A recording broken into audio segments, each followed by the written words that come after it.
power to impose tariffs on other countries.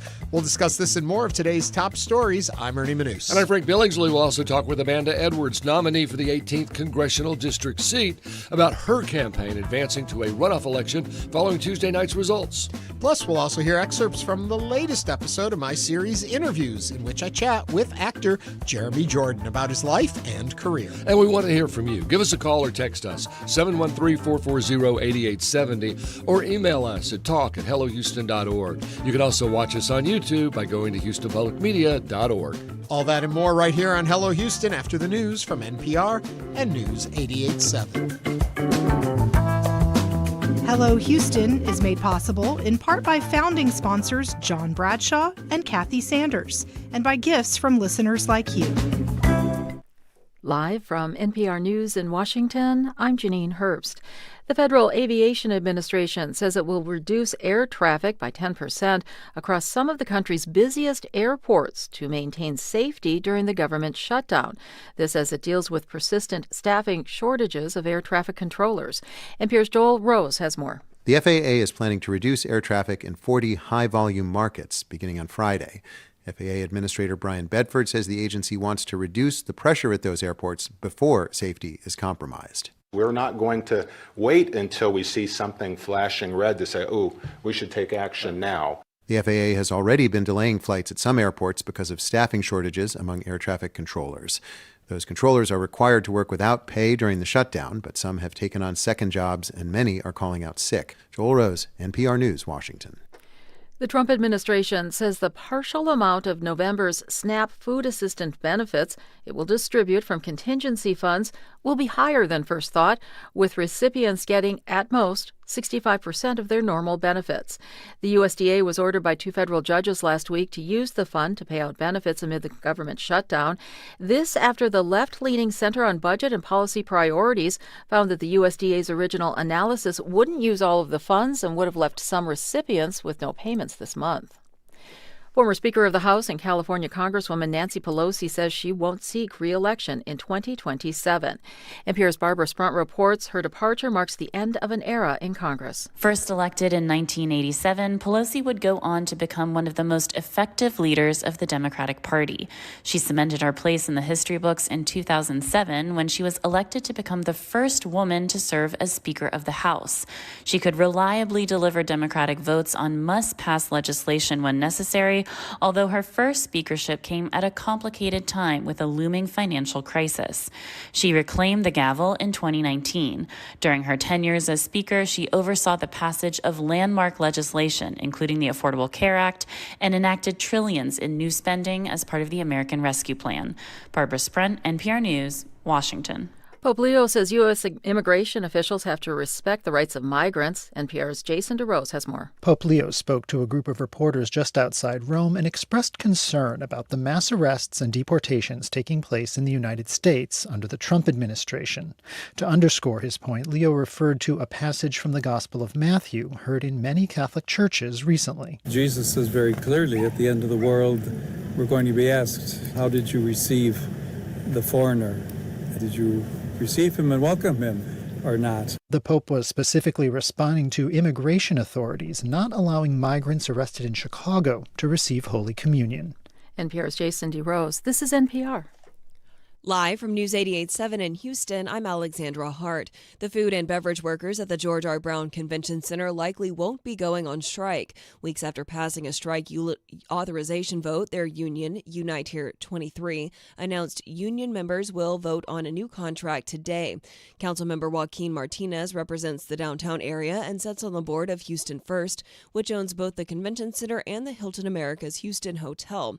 Workers there reached a labor agreement last month after a 40-day strike. Honestly, this has probably been my highlight of 2025. When you impact folks financially in a positive way, you really are allowing them to make decisions for themselves. Details of the agreement between the food and beverage workers and their direct employer, Levy Food Services, are not public yet.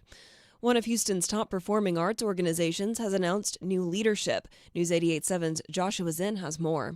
Conductor James Gaffigan will step into the role of music director for Houston Grand Opera, the fifth person to hold that title in the company's 70-year history. He takes over for longtime artistic and music director Patrick Summers, who is stepping down after the 2025-2026 season. Gaffigan is quite familiar with Houston, having earned his master's degree at Rice University and returning for various guest conducting appearances, including his current stint directing HGO's production of Porgy and Bess. He says he's excited to return to the city's arts community. What's most extraordinary about this city and the arts community is how quickly it's growing and flourishing. It's very exciting for me at this point in my life to be coming back to a great American city like Houston. Gaffigan will be the music director designate for the 2026-2027 season and officially take on the title of music director for the following season. I'm Joshua Zinn, News 88.7. Texas Attorney General Ken Paxton is trying to stop Tylenol from paying its shareholders. He filed a suit asking a judge to order the company to stop paying quarterly dividends while his lawsuit plays out. Paxton is suing the company, alleging it harms pregnant women and increases the risk of autism. He made the move following similar allegations from President Trump and Health Secretary Robert F. Kennedy Jr. I'm Alexandra Hart, News 88.7. Support for NPR comes from NPR stations. Other contributors include Progressive Insurance, with its Name Your Price tool, a way to see coverage options based on a driver's budget. Learn more at progressive.com or 1-800-PROGRESSIVE. Price and coverage match limited by state law.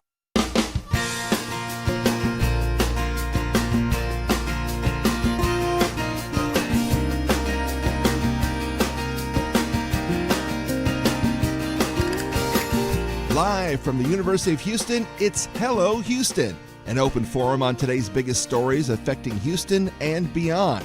Call now, 713-440-8870, or let us know your thoughts on today's topics by emailing us at talk@hellohouston.org. Now here's your host for Hello Houston, Ernie Manouse, Celeste Diaz-Sherman, and Frank Billingsley. Hello, Houston. Well, that's the name of the show. Well, and hello, Ernie. How's that? You want to change the name? Yeah, hello, Ernie. Yeah, I think that's a great show. Unfortunately, it's not Hello Celeste today. I know. Again, she's out today, but she'll be back tomorrow, I'm told.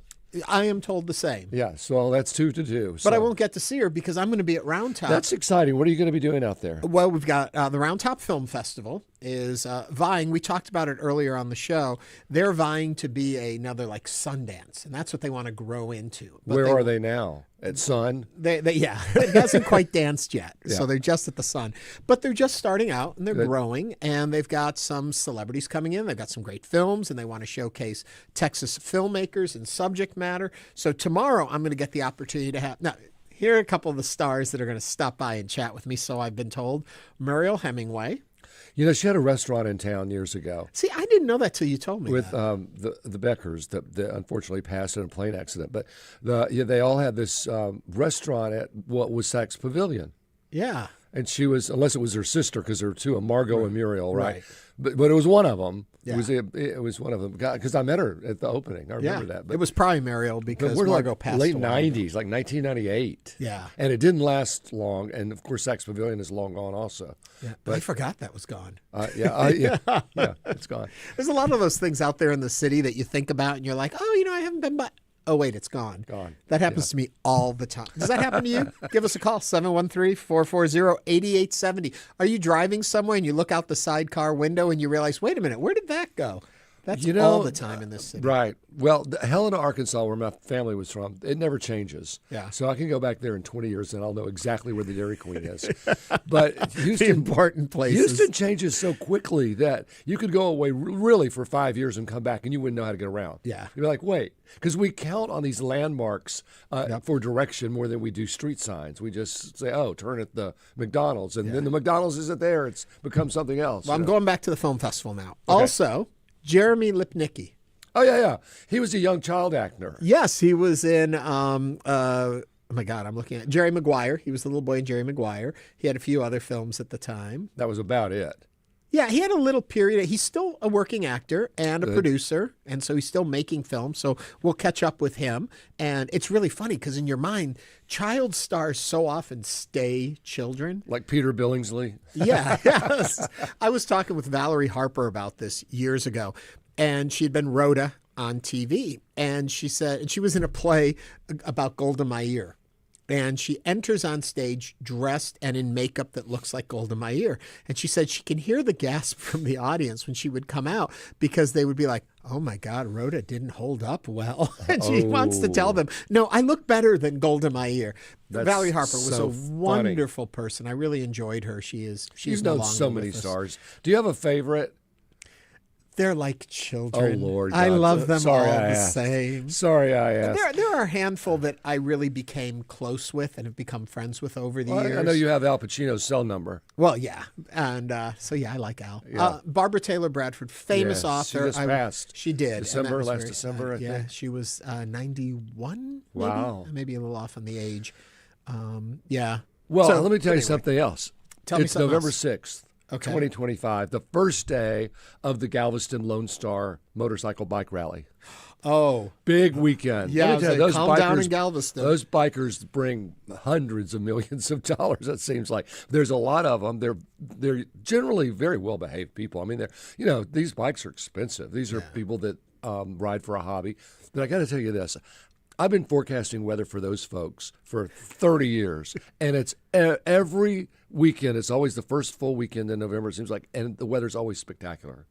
They rarely have. Every now and then they'll have some So rain. should you tell them this year or make them guess? No, it's going to be great this year. There you go. It's going to be great. In fact, Good it's again. going to warm up to about 85 on Saturday, and then a dry cold front comes through, and the high on Sunday is only 70. So Oh. we have a big cool down coming Saturday night into Sunday morning, even here in Houston. It's a little warming trend. I love when Stays you say dry. a big cool down. Being raised in the East, up north, I always think that means it's going to be in the 20s, and it almost never is. No, but we're going to have lows in the 40s next week. Oh, wow. Yeah, it is a widespread. cool down. So it is a cool down, yeah. Wow. Coming up on today's show, I'm bringing this up just because somebody put it in our chat group in all caps and with exclamation points. The Jeremy Jordan? Yes, Jeremy Jordan. If you're a Newsies fan, you know who he is. He's been in a lot of movies, TV shows. He's done a lot on Broadway. He's going to sit down and chat with me a little bit. He's going to be in town tomorrow night, and so he's stopped by ahead of that to chat with me a little bit about what's going on. We had a really full show. Yesterday was the day after the election, of course, and we had Christian Menefee on, who made it to the runoff for the 18th Congressional District seat to represent us in the U.S. House of Representatives. Today, we have the other one who made it to the runoff. Amanda Edwards is going to be with us. So if you have questions, comments, concerns you'd like to share with the person who may be representing you in Washington, give us a call or text us 713-440-8870. And I'm not in the 18th Congressional District, but let me say this. I don't really know Christian or Amanda that well, but I like them both. Yeah, I think we're going to do well no matter who wins. I think we're going to have a good representative. That's a lovely problem to have. Yeah, it is. You know, in today's day and age, when we look at so many civil servants and bring a lot of concern to it, both of them, I really think, bring the heart of the people forward. And so it'll be nice to have an opportunity to talk with her. It was nice to have an opportunity to talk with him yesterday. I will say yesterday afternoon, I sat down with Sylvia Garcia, who currently represents us for the 29th in the U.S. House of Representatives. We're going to air a part of that tomorrow on the show. Oh, good. So you'll get to hear her views on things. And then the full interview will be out next week. And there's a lot we talk about. You stay really busy. They do? Yo, you do. Oh, yeah, I do too. You stay super busy. I don't know what I'm doing. I'm going to a fundraiser tonight over at Bayou Bend, outdoors off Sabine Street where the Bayou Park is. Yeah. I'm doing that tonight. I was going to go to Galveston, but honestly, not with the bikes. That's super busy. And also, you sound like you have a little bit of a cold going there. Oh, and let me tell you, I feel a lot worse than I sound. All right, just so that I clarify this too, a moment ago I said the other one who made it into the runoff. Some may find that as offensive. I mean, no disrespect. That there are two of them. There's one and there's the other one, and either one could be either one. It's just the order in which we had them on the show. I didn't mean it's a live radio show. You speak. We say a lot of things that just roll off the top of our heads. But anyway, but she's going to be here in studio, right? I think she's zooming in. Is she zooming in? Okay. So next segment. Next segment. Great. So you only have to wait just a little bit long. You only have to put up with us a little bit longer, and then you'll get some meat and potatoes. But right now, we're going to go into the headlines of the day. And I don't know if you were watching this yesterday. I got dressed to it, and in the morning, because they were running it live, the Supreme Court hearing that was going on, and the Supreme Court justices appeared skeptical on Wednesday of the government's argument that President Donald Trump could bypass Congress and impose sweeping tariffs under the International Emergency Economic Powers Act, known as the IEEPA. Both conservative and liberal members pressed the Solicitor General on whether the IEEPA truly authorized the president to levy tariffs, especially when the Congress is assigned that tariff power. Lower courts have already ruled that Trump exceeded his authority under the statute and the Constitution, yet the administration argues that the trade embargo and the influx in fentanyl quantities in this nation causes a national emergency. With upwards of $195 billion in tariff revenue collected this fiscal year, according to the Committee of Responsible Federal Budget, the stakes are high. The court ruling may redefine the boundaries between presidential emergency powers and congressional authority over trade. What are your thoughts on this? Were you following it? Do you have an opinion? Who has the right to levy tariffs? Give us a call, 713-440-8870. I was listening to it, as I said at the top of the story, and it was fascinating. Well, the Congress has the right to do this, and the power has been usurped by Trump declaring an emergency that isn't really an emergency. Well, when did you become a Supreme Court justice? You know what? You've already ruled. The way they're ruling these days, I could probably become one. Yes, there is, though, the Trump administration is saying the International Emergency Economic Powers Act does give him the right to do it. And they pointed quite often to what Nixon had done during his time. And then the justices kind of countered it as opposed to the other lawyers countering, saying, yes, but that was about this and that was for that. And so they definitely sounded from their questioning on both sides of the aisle, if there is aisles in the Supreme Court, which they aren't allowed to have, as though they were skeptical of it, as the story does say. It's really interesting. I think it's a slippery slope. Yeah.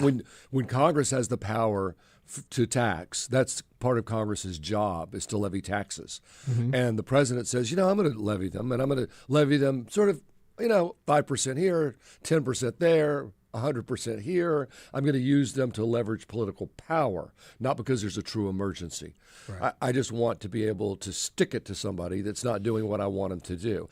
And as tricky as he can be, and I go off on these tangents that are probably crazy. Nobody told me that. Well, as somebody said yesterday, when Celeste isn't here, we really go off the rails.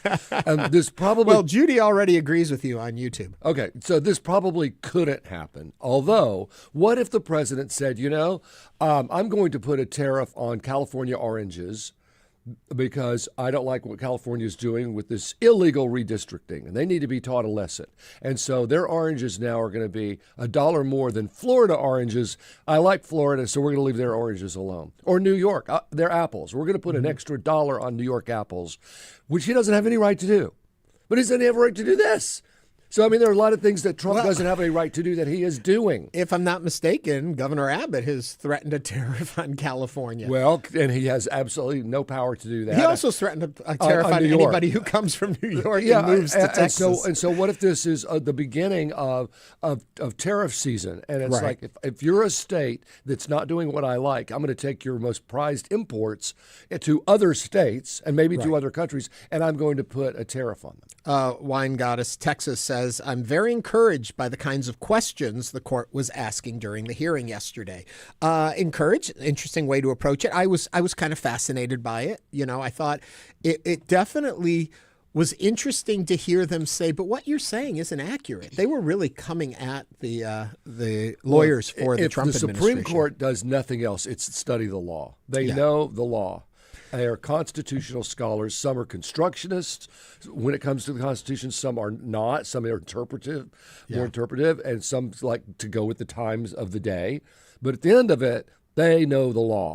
Just so don't remember, mess with them. Right, but also remember, and this is where people get lost whenever there's a Supreme Court hearing, they are looking at the constitutionality of an action, a specific action. In this case, whether or not the president using the IEEPA Statute Law Powers Act was constitutional. And that's their bailiwick. They love the Constitution. So it's not saying, does the president have the right to levy tariffs? Does he have the right to levy tariffs under this act?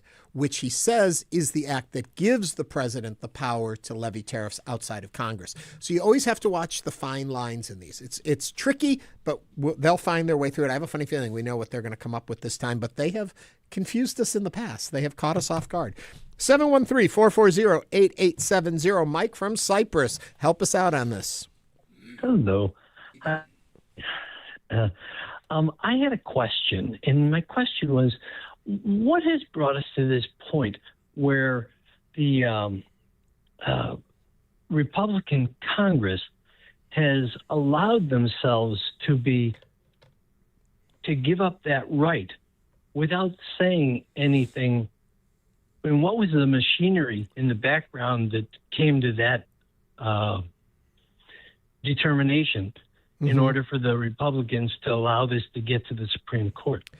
I will tell you this. I will say that when the full Sylvia Garcia interview comes out from InnerVIEWS on Monday or Tuesday, I asked her the very same question in a slightly different way, but the same concept of the question. Could you give us a Reader's Digest? I'll let her speak for herself on her opinion of it. For me, it's the fear of losing a seat in Congress or the Senate has become so strong. And the worry, what she talks about a little bit is her having lost a race in the past. She knows the pain of losing in such a public forum.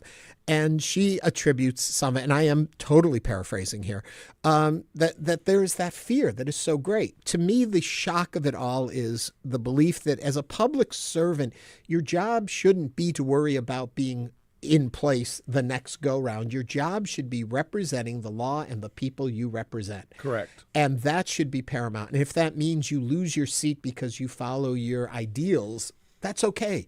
That's how you're supposed to lose your seat. But they play both sides of it. They don't want to lose their job, so they let the law take its course, let this go to the Supreme Court, see what the Supreme Court does. They're appointed for life. They can't lose their job. And then the Republicans wash their hands of it and say, look, I didn't make this decision, so don't come after me. You go after the Supreme Court if you want, but they're not going to lose Mike, their are you job. Still on the line? Yeah. So what's your take on it? Because I know when you ask a question like that, you've already thought about it. Well, no, it's such a tricky, as Frank was saying, it's such a slippery and tricky slope. Mm-hmm. When I don't know how they came to that. I'd love to know how Johnson and his little group of people there came to the conclusion that they should abrogate that power to the president and not allow and not try to stop him. Mike, thank you for sharing with us today and sharing your thoughts. And we welcome all thoughts here on the show. Your ideas. Give us a call, 713-440-8870. Another thing that I noticed in the discussion yesterday was Justice Sotomayor was saying, well, the president does have the authority to just block a product from coming into the country. So he could do that. He could say, no, you can't bring this in, or you can bring it in. But the tariff part, it's not supposed to be for profit base. And so if the president is doing and it's not to be used for extortion either. Yeah. That's a very slippery slope. Wine Goddess Texas, who seems very engaged with this conversation, says one line of questioning from Justice Barrett was concerning. She seemed to be concerned with how refunding the tariffs would work. That shouldn't be considered, only whether the tariffs were illegal. Well, but a lot of people are saying, wait a minute, if the Supreme Court says this was not supposed to happen, and I've been paying these tariffs for the last 6 months because the Congress let it happen, where's my refund? Because I shouldn't have been paying this. It was illegal for you to charge me these tariffs. And this could be billions of dollars that we have to give back. Share with us your thoughts, 713-440-8870. I may not know the answer to that, but I do know the answer to this. Amanda Edwards is on next. She is running to be your representative for the 18th Congressional District to fill the seat left by Sylvester Turner. She's with us next, right here on Hello Houston.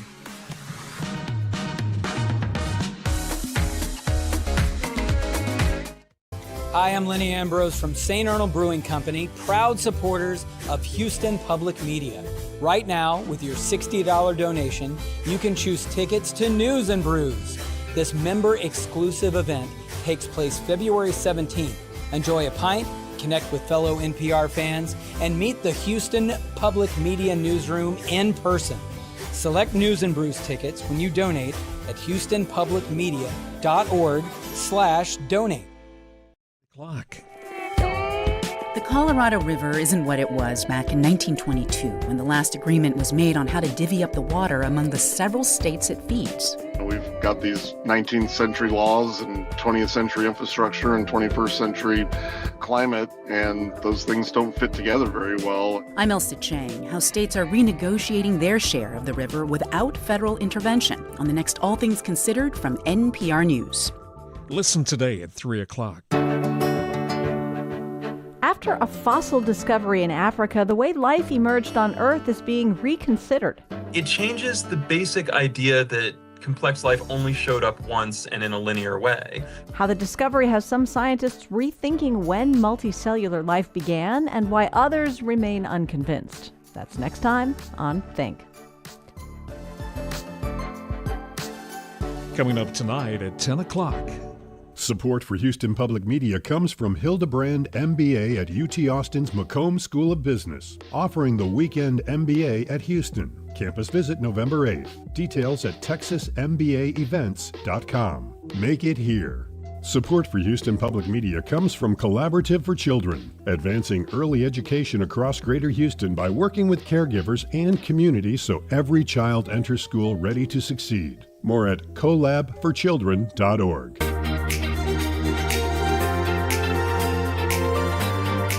And now back to Hello Houston. To comment on today's topics, call or text 713-440-8870 or email us at talk@hellohouston.org. Now here's Ernie Manouse and Frank Billingsley. We're back. We are. Democrats Amanda Edwards and Christian Menefee advanced to the runoff Tuesday night in a special election for the U.S. House seat that has been vacant since March. Edwards, a former Houston City Council member, and Menefee, who currently serves as the Harris County Attorney, earned the most votes in a very crowded field of 16 candidates. But neither received the 50% of the vote that would send them into office, so it sent them to a runoff instead. The winner is to serve out the remaining term of Democratic Representative Sylvester Turner, who died 2 months after taking office representing the 18th Congressional District. But here to tell us what she's got planned is Amanda Edwards. Welcome to the program. Thank you so much for having me on. I'm happy to be here. If folks have questions, comments, concerns they want to share with us, 713-440-8870. My first question to you is, well, first of all, congratulations on making it there to the runoff. But there had to be a part of you that thought, oh, God, here we go again, another campaign. It's been a crazy season. And even if you get in office, it's still a crazy season to come ahead of it. The best way to describe it is it's been wild. But, we're super grateful, notwithstanding, because of the fact that this is an opportunity to serve such incredible people in a seat that has such rich history, having been served by Barbara Jordan and Mickey Leland and Craig Washington, Sheila Jackson Lee and Sylvester Turner. And now, of course, for its voice to have been silenced for such a long time. If you do the math and of when Congresswoman got sick and then passed away, Congressman Turner passing away, the delay in the special election, and now there's going to be a delay in the runoff election. Yeah. We're talking about 18 months with no vote, no voice, nobody advocate on your behalf for federal funding or otherwise. I mean, there's just so much that's missing. And you had such a rich, storied history of representation in this district. And then for it to be silenced in the way that it has just been really, really, I think, a negative on this community. And so they're excited to get their voice back. There is one point of clarification I want to put in that, and correct me if I'm wrong here, but the local office has remained open and has continued to process things for people in the 18th. They just have had no representation in Washington. Correct. So what happens is when you have a member to pass away in the seat, you still continue to have that office remain open with staff only. Staff can deal with things like constituent response questions, issues with a passport, things like that, right? You'd call the congressional office for. But the staff can assist when it comes to securing federal grant dollars. Even if it were sitting on the desk of the congressional member when they passed, it doesn't matter. Those things cannot be facilitated by staff, cannot vote, cannot go to the floor, cannot do the advocacy work. So they do keep them kind of very narrowly focused on constituent response. You will see members of the office occasionally going to certain community events, participating in health fairs or things like that, those sorts of things, but not the advocacy, not the ability to secure federal funding, not the ability to really move the needle from a policy perspective at all. So you could give me a ticket to the big beautiful ballroom one day. No, I thought you were going to bring up the big beautiful bill, because because they delayed calling this special election. That big beautiful bill passed by just one vote. And because I could have blocked it. And because Mike Johnson won't swear in the Arizona Congresswoman, no Epstein files. We have just gotten to a space and time where there is just no limits in terms of just boundaries of what is appropriate and inappropriate and abuse of power. We're just saying this all be upended in just a very quick period of time. This is something we've got to address. And I want to ask how you're going to address it, but we got to get you there first. That's right. All right. Christian Menefee is a formidable person. I mean, he has a lot of experience and name recognition, and we were talking to him yesterday. So one of the other of you has got to get Jolanda Jones voters, along with other voters, to come into your camp. But your platforms and your concern over issues are pretty similar. So what makes you different than Chris? I have the experience and the track record in terms of what needs to be done in the community, whether that is your ability to drive in Northeast Houston and see some of the housing I've helped to rebuild, or go down the street and drive over to the Innovation District or ION, which is also a direct product of our work when I was on City Council and started the Technology and Innovation Task Force for the city.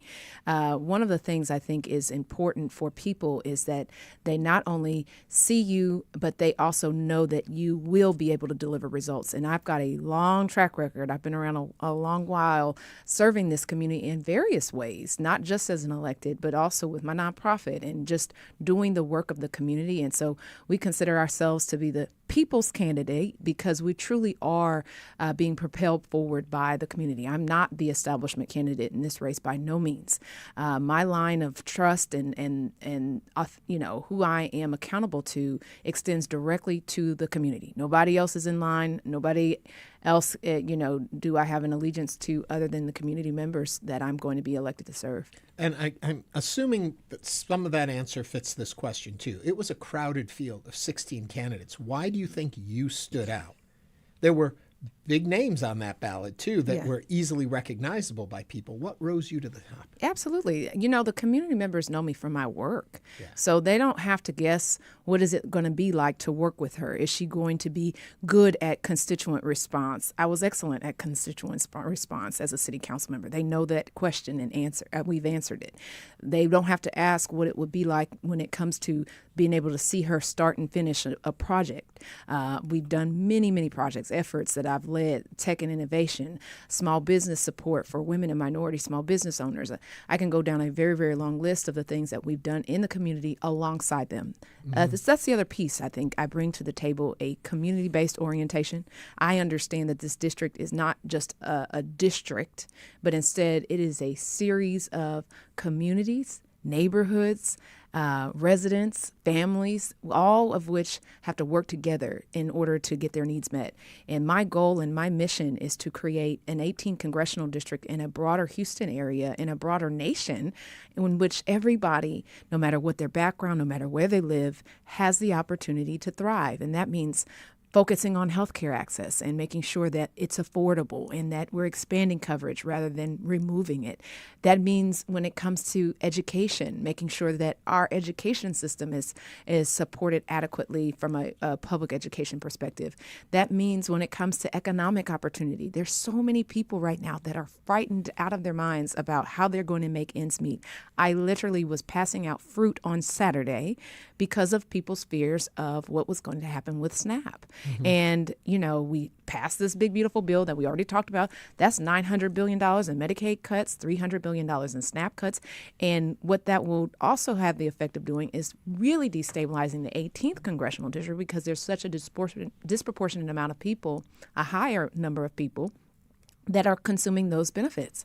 And so that's going to be deeply problematic for the district. And so I think the people want somebody they know, where they've kicked the tires, they know what they're about, what they can deliver, and also somebody that can restore confidence that it does make a difference if you vote or not. With me, I showed up on the doorsteps when Harvey happened. I was part of that rebuilding process for them. I didn't go away just because the cameras did. And that's what sticks with people is who's here with us, for us, alongside us, that we can trust and will help make sure that we get the results we deserve. Any thoughts about transportation in this town? Oh, my gosh. I know. Yes, that was an alley-oop. I'm really passionate about transportation. When I was on city council, I got appointed to serve on the HGAC's Transportation Policy Council, which is the TPC, they call it. And each region, ours was an 8-county region, Houston, Galveston area, has one of these that help to get federal dollars to transportation projects. And so these entities exist. Most people don't know that MPOs exist. They do. And ours is called the TPC. So I was on that board. While I was on that board, one of the stats that came up was the fact that we were anticipating growth of 4.2 million people by 2045. So basically now, in the next 20 years, we're going to have all of this growth in our 8-county region. But the question is, what are we doing to prepare for that growth so that we're ready? And so we're not having a crisis like LA did, where people were unable to get from one part of town to the next because of the gridlock, because they had not adequately prepared. And so I started the High Capacity Transit Task Force, and we came together with various transportation agencies and came together with a plan on how to try to start making more investment in high capacity transit options for our region, because I believe that we need multimodal transit options. We need it to be grade separated. I know these are things that are going to get me in trouble with some people, but it's important that you have various ways that people can get to and from their workplace, to and from places of entertainment, to and from their home. That impacts the economy. When we made the business case, we made a cost-benefit analysis. What is it costing Houston not to do that? What is it costing us not to invest in don't just look at what smart cities do or good cities do. Let's not use those types of phrases. Let's just look at what makes sense financially, and it makes sense to invest in your multimodal transit options so people can get to where they need to go and be productive in their community. We're talking with Amanda Edwards, who is in the runoff for the 18th Congressional District against Chris Menefee. If you have a question for Ms. Edwards, 713-440-8870. We do have this newsroom question from our newsroom here. Supposedly, there is a very real chance that Congressman Al Green will enter the Democratic primary for the 18th Congressional District. Talk about formidable. How concerned are you about facing such a primary if you do win the runoff? We have to do one thing at a time. Right. So there is no announcement today about anything happening in the midterm election. I'm focused on the next few months. First of all, we got to get this special election even with a date. So we got to get a date on this thing. But I'm focusing on making sure that the voters hear from me during this period of time and know that I am the person that should be elected to serve as their next congresswoman. This is to serve the unexpired portion of the term that was being served by Sylvester Turner. So it's only going to be about a year. But we got to focus on that year because we got some time to make up for. And just to clarify so people understand this question and why it comes up. So if the runoff will probably be mid-January. Yes. But by March, it's starting, because you're just filling a term remaining. By March, it's already the primary for the next go-round. So it'll be from campaign to campaign, and then in November, that election. And it's still up in the air what that district would be because of the map question that's going on. And so all of this is at play. Mm-hmm. So that's why it's such a truncated period of time. But if you get in, you do have till the remainder of the year in office. That's correct. You have until the remainder of 2026 in office and to serve the community. And that's where we're focusing our attention at this time. Yes, there will be a midterm without question, and it will happen immediately after the special election runoff has concluded. But we want to focus our attention right now at the immediate election at hand, which is the runoff. So we had a listener say, how in the world did Congress get in this position where they are so afraid to speak up against the president? Are they afraid of losing their jobs, their power? What's your answer to that? How did we get in this situation? I don't know how we got in the position, but I'm going to tell you what I can do about it. And we've got to put people in who are going to come in with a fresh approach, some innovative solutions, but also an ability to stand up for what's right. And what's happening right now is not right. I've never in my lifetime seen a president that has fought against the rule of law, that has fought against healthcare access, education, economic stability, and the way that our president currently has been fighting.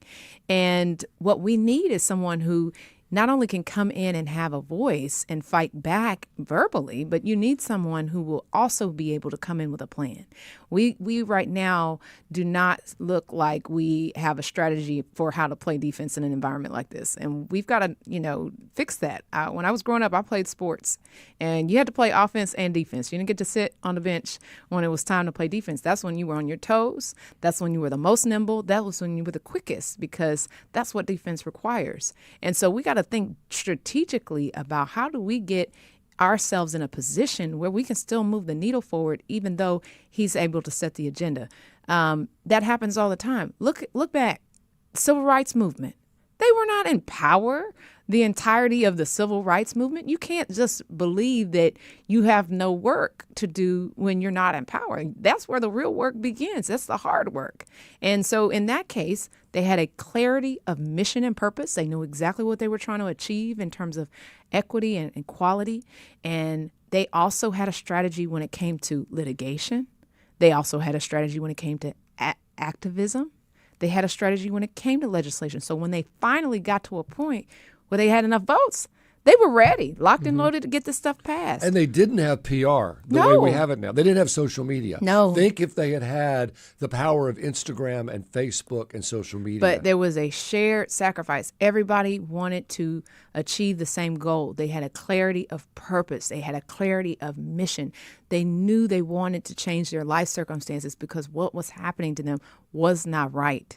And so people were willing to make the sacrifices, but they were also being clearly, and it was shared with them what that was about. We weren't telling people to boycott just to boycott. They knew why they were boycotting. They knew what one action would do in terms of having an impact on the broader movement. Everybody bought into the movement. Did you feel a little bit of a boost from all the election results across the country? Oh, yeah. I mean, it looks like these midterms are going to be an interesting time for Democrats. I think, seeing some wins get put on the board in a year where it's been hit after hit after hit, I think you need to see that. And I think that's been very good in terms of getting that energy up, getting people's attention, that this election, midterms, everything is your life and your future is at stake with this thing. So we got to go out there, show out, turn out and vote, and really make our voices heard. The turnout for an off-year election is already small. Yeah. The turnout for a runoff election is small. They've split this because you've got the city council runoff one and yours also. Yes. Is the key to winning turnout? Yes. I mean, you got to turn your voters back out, right? You've got to turn your base back out. That's key. The worst thing you can have is, I remember when I was running for city council for the first time and I was in a runoff, and I'd call my supporters and say to them, thank you for your support. Looking forward to seeing you on December, whatever the runoff date was. And they'd say to me, well, we thought you already won. And I was like, no. Well, you are here to let them know today. Yes, we did not already win.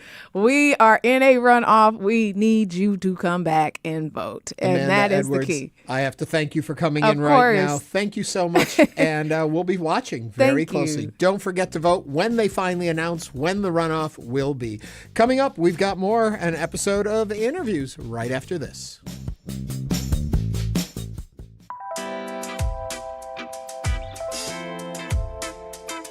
Hi, I'm Brandon Rottinghouse. And I'm Jeronimo Cortina, host of Party Politics on Houston Public Media. We're inviting you to News and Brews happening February 17th at St. Arnold Brewing Company. Let's have a thoughtful political conversation over great food and cold drinks. When you donate $60, select your ticket to News and Brews, and you will also get a complimentary. We know you value Houston Public Media. That's why you're watching right now. So take the next step and become a new member of the station you rely on. Every gift makes a difference. And what matters most right now is supporting the station that brings you the news and information you rely on. It only takes a minute to make a big difference. So join as a new member today at houstonpublicmedia.org/donate or call 800-364-8300. Tony and Grammy-nominated performance in Newsies, as well as film and TV roles such as on the show The Flash or Smash. Tomorrow night, he'll be headlining Theater Under the Stars 2025 Lights Up Gala here in Houston. Recently, I had an opportunity to speak with him about his life and career, so here now is an excerpt from our upcoming InnerVIEWS episode with Jeremy Jordan. It's good to talk to a Texan. But a Texan in New York, I guess. A Texan in New Jersey, all right? I'm just excited to come down to Houston. I'm coming down for a show. We're going to have you here doing the Theater Under the Stars Gala, which is going to be on November 7th. And I was going to come to this later, but since you bring it up, I'll start right here and ask, going out on stage as you, as opposed to going out on stage as a character, harder, easier, a different thought process? It used to be a lot harder because I was, not as comfortable in my own skin. And when you go out as a character, you've rehearsed for hours, weeks, months, and you're saying somebody else's words. There's none of usually, not always, but there's not a lot on the line in terms of your ego and your own sort of stuff that you're dealing with. And as soon as you walk on the stage as yourself, you sort of bring it all with you. Mm-hmm. And so any insecurities you might have, any criticism that you could potentially get, it's all on you and nobody else. And that used to scare me a lot. But then I started doing concerts more and more and got more confident and better at sort of separating those things and making sure that I, know that I feel very comfortable with the audience, and it's a different kind of persona too. It's a more charismatic version of myself than in real life. Which in real life I'd just be hiding behind a pole. Yeah. If I'm in the audience of the show, I'm like, don't look at me. Don't call me. Don't bring me up on stage, Okay, if that is truly you, why this line of work? Well, interestingly, I have a talent for it. So I have to sort of accept that. Yeah. And be because I was so insecure with myself, it initially the escapism of going into another character and being somebody else and getting to explore other lives was really intriguing to me because I sort of had an excuse to do that. And I had to do it in front of people, but since I was not terrible at it, it was okay. And then I got praise in a new kind of way that I wouldn't have gotten as just me. So in fact, it probably slipped me a little farther away from myself at the beginning, and then I had to kind of find my way back. When back to the concert for a moment, when you're looking at the material you're going to perform, how much of it comes from a connection to the material because it speaks to you in some way, and how much is you got to think they want to hear the hits, they want to hear the songs from the shows that made you the name you are? Where's the balance in that? Well, I do think that most of the hits check both of those boxes. There's a reason that they become so popular. It's because they spoke to, the human condition, or something that I've really connected with, and that connection sort of has been, transmitted to the audience. And so I think those songs do check those boxes. And then there are always a couple songs that maybe I wouldn't have otherwise sung, except the audience demands it. But then we try to sprinkle in some things that are either meaningful to me or interesting or new or tell a very specific story. It always changes, depends on the venue, depends on the audience, depends on where I am in my career. Do we get a few more Disney songs in here now because of your little partner in life, your child, or do you stick to where you were going? I have been doing a lot of Disney songs in the set. I was doing, for a long time, I was doing like a full Disney princess medley thing. Yeah. I definitely will be doing Disney. I'm not 100% sure which. We have a few options to choose from, but there will definitely be some Disney. And obviously Newsies, which is like my biggest theater thing, is from Disney too. So yeah, we'll definitely see some of that. When I was a kid, I grew up in upstate New York, and we had an opportunity to go down to New York City. And I don't know why, I was a strange kid. I loved the TV show Guiding Light, the soap opera. And we got to go to the set of Guiding Light. And there was an actress on the show, Lisa Brown, who played Nola. And the day we were there watching them tape the soap opera, she kept tap dancing up and down the hallways because she was going to go into 42nd Street. And I thought, there is no way you can do a TV show and be on Broadway. You did that. That must be crazy. Very short period of time. But still, how do you find the energy, the time, the scheduling to make something like that work? And we're talking about Smash, the TV show. Yeah, I was in Newsies and Smash at the same time for about 2 months. I was not a father.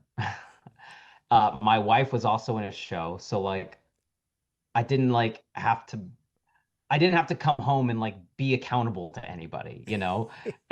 So I didn't have a day off for like, I don't know, a month and a half, something like 40 some odd days, because I was doing 8 shows a week, and then during the day I was shooting Smash, and I missed a lot of shows actually because they brought in like a replacement for when I was unable to come. That was Corey Cott, who then became his own megastar. And so yeah, it was wild. It was like a weird fever dream, but I was having the time of my life, and I was still in my 20s. Like I had so much energy, you know, I didn't get any sleep, and it was totally fine.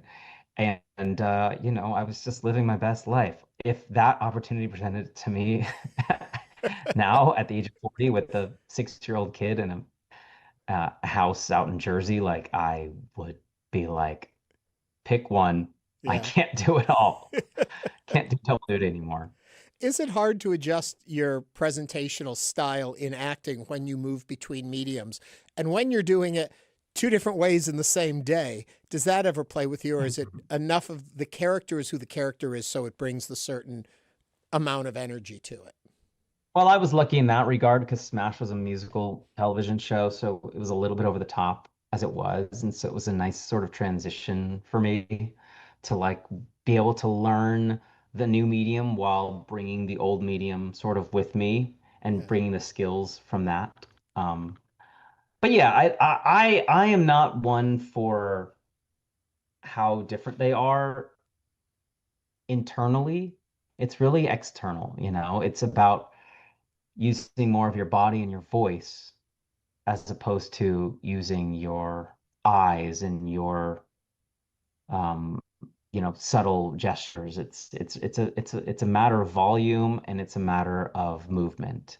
And I think the rest of it, I mean, if it's good writing, I think the rest of it sort of falls into place. And you know, you're still studying character, you still have stakes and objectives and, you know, tactics and all the other actory terms that I can't think of right now. You know, I don't think there's a big difference. It's really just in presentation. It's the same as if you were, you know, talking to a group outside or having a conversation with someone that was right in front of you or on the phone with you. So it's like, it's going to be, you're still having the same emotional life. The delivery is different. Yeah. Before we run out of time, I do want to talk about, we hear these news stories all the time of the death of Broadway, the end of Broadway, it's over. I put little stake in it because I keep hearing the same story over and over again, and there's still Broadway. But I'm curious your take. I guess it was New Yorker or the New York Times just had a big article about that again. And I'm curious your thought on the state of a place like Broadway. Yeah, I'm a little bit worried about Broadway, if I'm being honest with you. When I hear things like, oh, the highest grossing season in Broadway history, I'm like, oh, then why did 90% of the new shows close within 4 to 6 months? Yeah. You know, I think it's become this weird thing, you know. The things that make money are the plays or the star vehicles. So those are the more sure things, and that's what people are going to invest in. So you're going to see more of that, which is troublesome for musical theater because there's a lot less of that in musical theater, and musical theater takes a lot more risks generally. But, you know, we've seen a lot of jukebox musicals, which some have done really well, and some are good, and some are less good. But at the same time, you know, I think the main sort of victim of this is original, thoughtful work that unless you get a Tony, nobody's ever going to see. Mm-hmm. And theater being more accessible to normal, everyday human beings because it's become so expensive. And when the shows that recoup are charging 500 plus ticket prices, and investors and producers are like, okay, well, that's what makes us back our money. All these shows are starting to follow suit and raise their prices until they start to not sell, and then the prices dip down, and by then it's too late, and it's a lose-lose situation.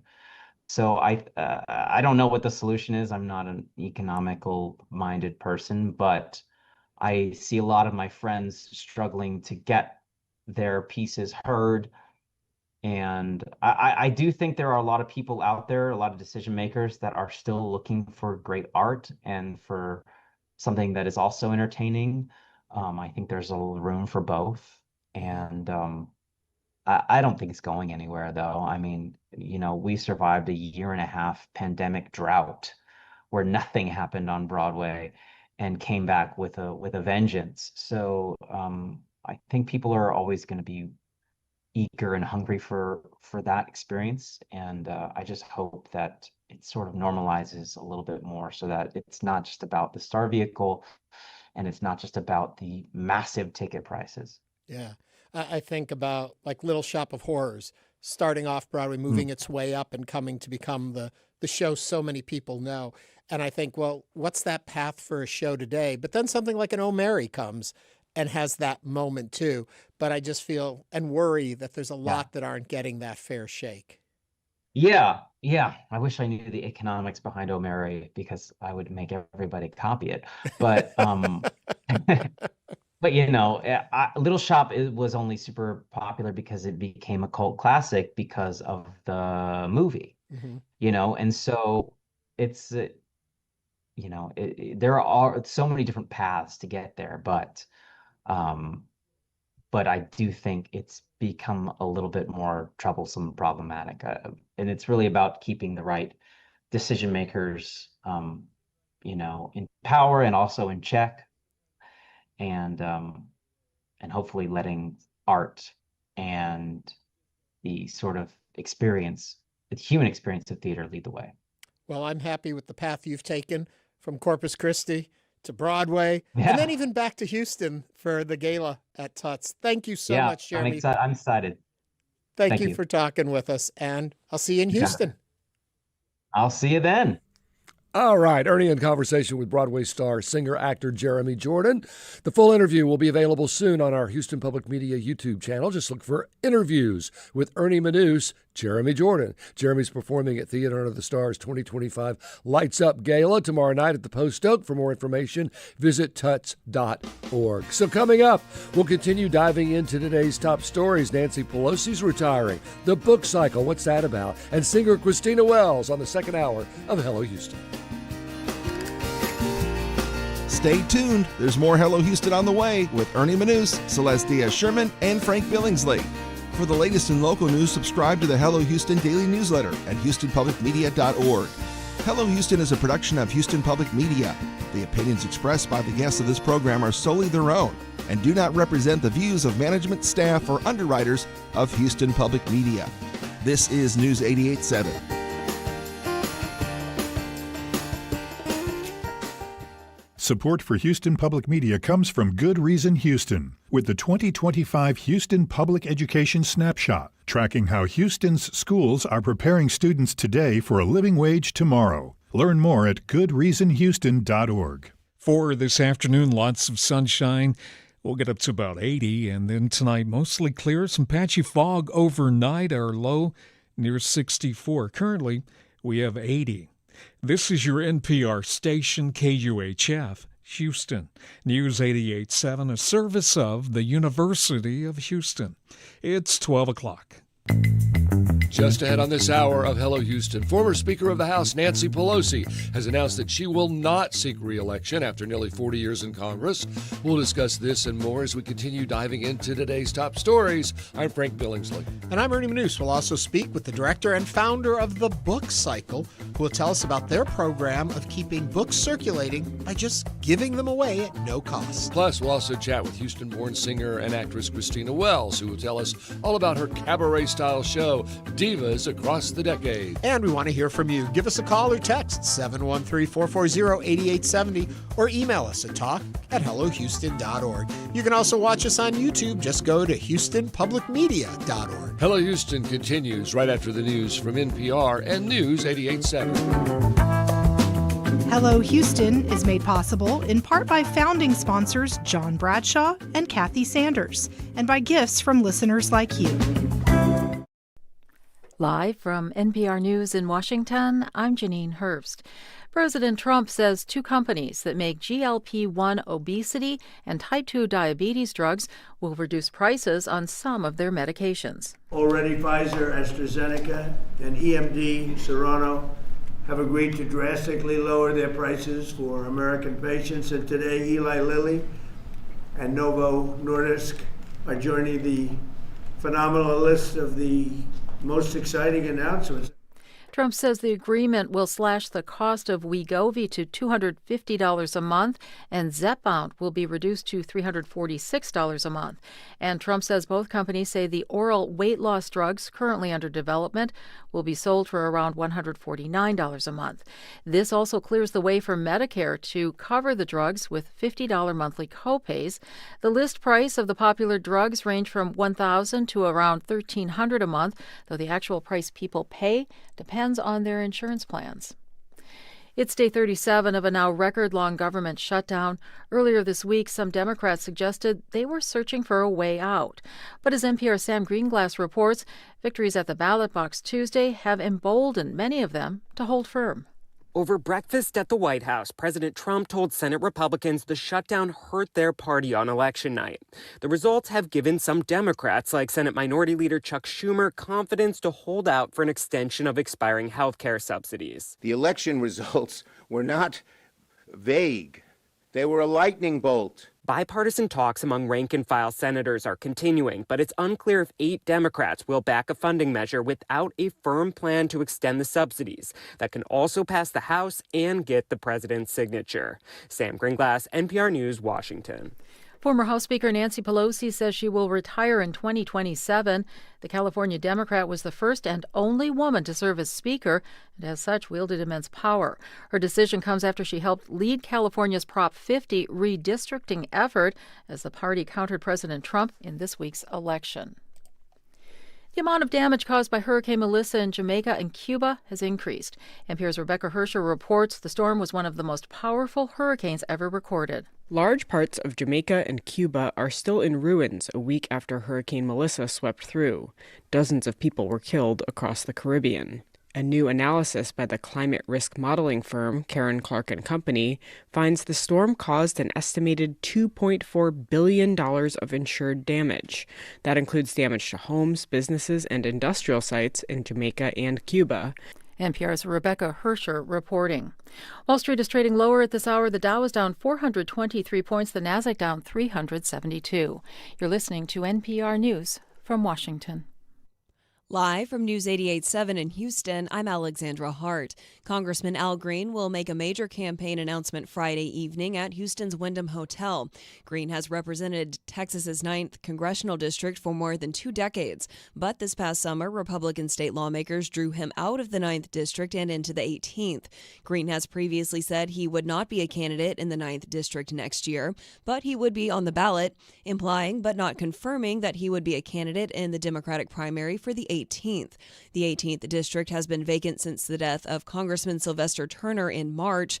Harris County Attorney Christian Menefee and former Houston City Council member Amanda Edwards emerged as the runoff candidates from Tuesday's special election to fill out Turner's term.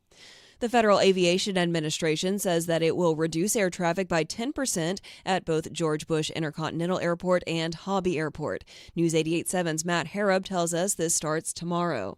Bush and Hobby are 2 of 40, quote, high-volume airports that the agency says will reduce the amount of air traffic there is as a result of the government shutdown. Staffing shortages are occurring amongst air traffic controllers who continue to work without a paycheck. Many are calling out sick. Airlines right now are working on plans to reduce the number of flights to or from certain destinations, again, including Houston. Wait times at security checkpoints have also grown, with TSA agents also not getting paid right now. Fort Bend County Judge K.P. George is seeking the dismissal of his criminal case. He's accusing Fort Bend County District Attorney Brian Middleton of discussing his criminal case and disappearing encrypted messages on Signal. The county judge also alleges that prosecutors destroyed part of an important interview with George's alleged accomplice, Taral Patel. Jared Woodville is George's attorney. And a bigger question, I think, becomes, what are we not seeing? What was destroyed via the Signal app? What wasn't screenshotted? The DA's office calls the accusations baseless. It's 78 degrees right now on the University of Houston campus. Tonight's low around 65. I'm Alexandra Hart, News 88.7. Support for NPR comes from NPR stations. Other contributors include Capital One, offering their premium travel card, Venture X. What's in your wallet? Terms apply. Details at CapitalOne.com. And listeners like you who donate to this NPR station.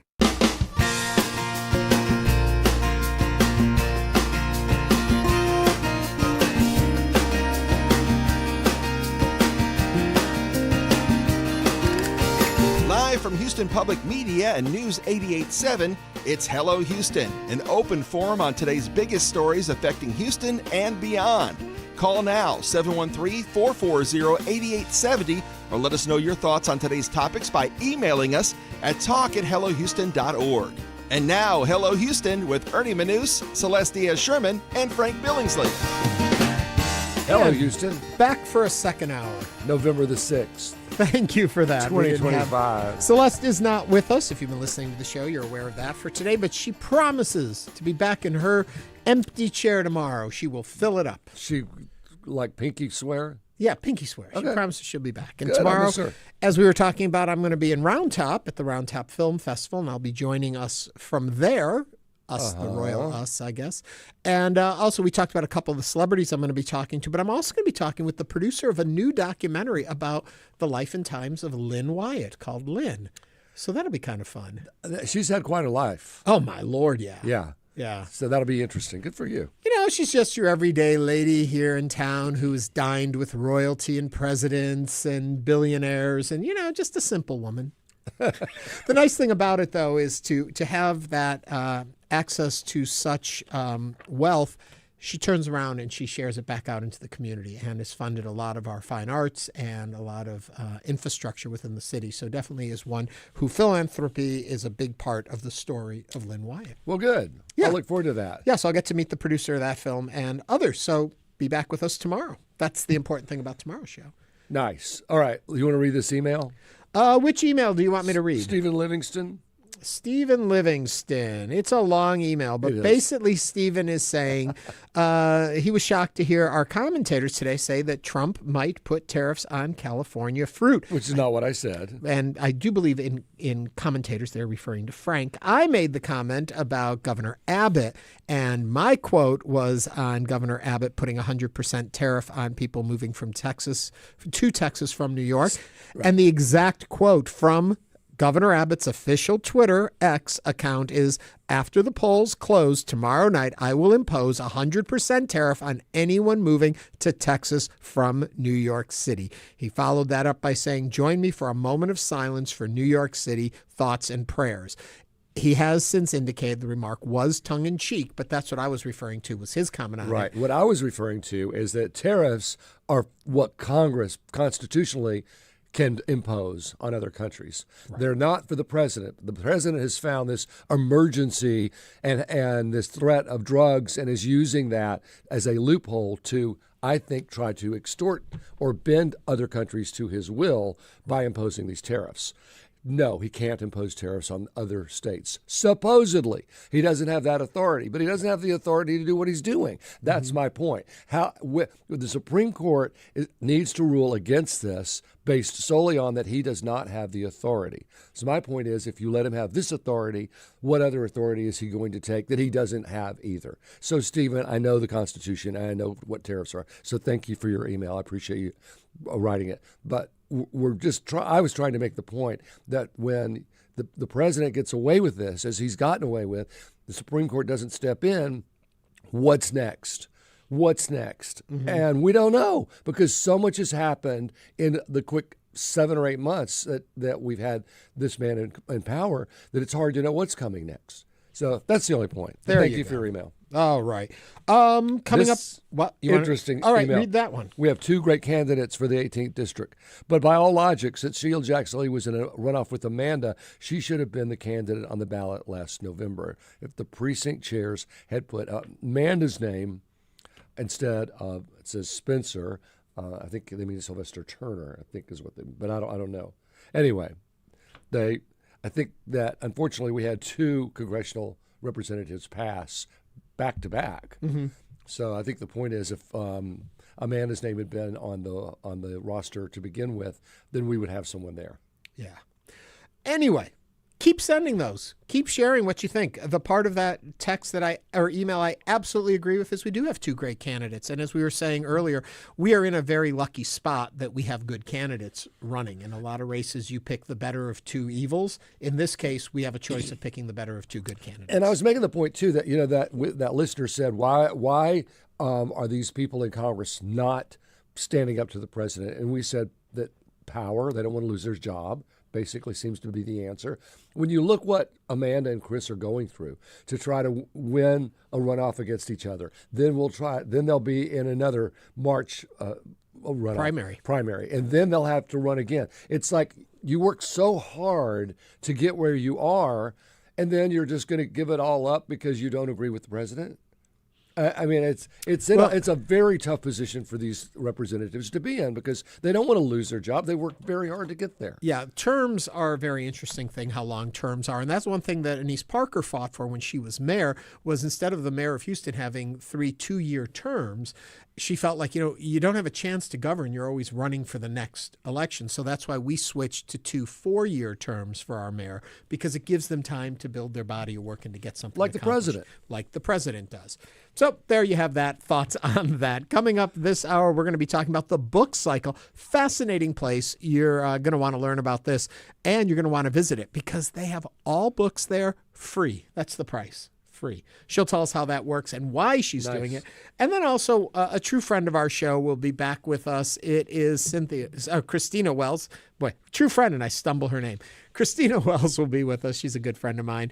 Who isn't with us, as we mentioned, is Celeste, and it's fun to watch the YouTube comments. Alex Garza says, I'm picturing Celeste is away and having a movie marathon, and another person writes, she's watching Star Wars. Maybe. We'll find out. They both have smiles with them and happy faces. So we'll have her back with us tomorrow. Weather, staying good? You know what? It's going to warm up a little bit each day, but staying good.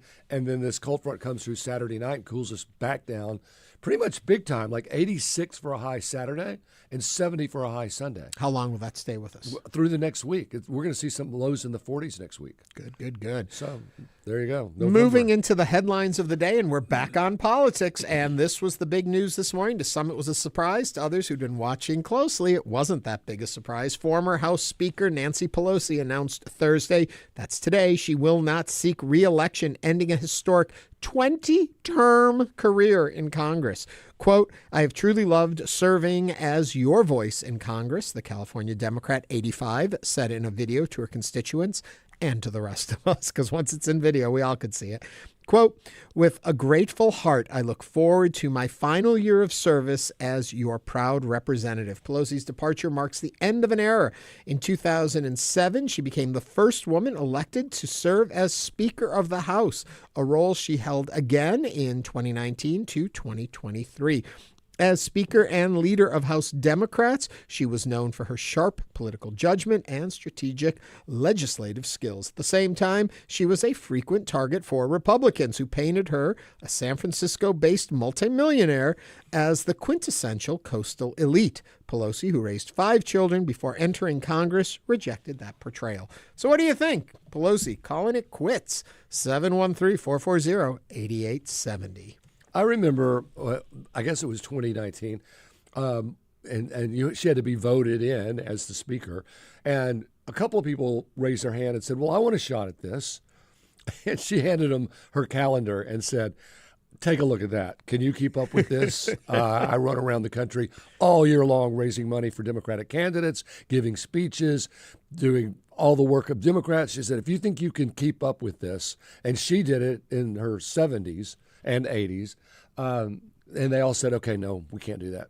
You know, we were talking a moment ago about representation in the 18th Congressional District, and then we read this story, and one of our YouTubers wrote, the fact that 2 congressional representatives passed back to back says something about the age of the people we are electing. And Nancy Pelosi, 85 years old, by all accounts, still has her facility, her mental capacity, her facilities with her, is making the choice to say, okay, you know, I'm going to be 86. Do you think there should be an age limit?